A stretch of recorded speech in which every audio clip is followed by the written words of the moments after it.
ഇന്നലെ ലക്കിപ്പടിന്റെ പിറന്നാളായിരുന്നു കേട്ടോ. അപ്പൊ അമ്പലത്തിൽ പോകാനുള്ള ഒരുക്കങ്ങളാട്ടോ നിങ്ങളിപ്പോ കാണുന്നത്. അപ്പൊ ചേട്ടായിയാണ് അവൾ എല്ലാ കാര്യങ്ങളൊക്കെ ചെയ്ത്. അപ്പൊ ചേട്ടായി ലക്കും കൂടിയാട്ടോ അമ്പലത്തിലോട്ട് പോകണം. നമ്മളിവിടെ അടുത്ത് തന്നെ ഒരു ഹിന്ദു ടെമ്പിൾ ഉണ്ട്, അപ്പൊ അങ്ങോട്ടാണ് പോകുന്നത്. അപ്പൊ നമ്മൾ എന്ത് വിശേഷ ദിവസങ്ങൾ ഉണ്ടെങ്കിൽ പോകുന്നതും ഈ ടെമ്പിളിലോട്ടാട്ടോ. അപ്പൊ ഉച്ചയാകുമ്പോഴേക്കും ഞാൻ അത്യാവശ്യം എനിക്ക് അറിയുന്നത് പോലെ ഒരു കുഞ്ഞ് സദ്യയും കാര്യങ്ങളൊക്കെ നമ്മൾ റെഡി ആക്കിയിട്ടുണ്ടായിരുന്നു.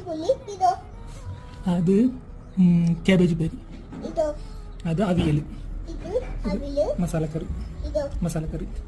ചെറുപ്പം മുതലേ നമ്മുടെ വീട്ടിൽ ആരുടെ പിറന്നാളുണ്ടെങ്കിലും ഇതുപോലെ ഒരു സദ്യ എന്തായാലും നമ്മളെ ഉച്ചയ്ക്ക് ചെയ്തിട്ടുണ്ടാവും.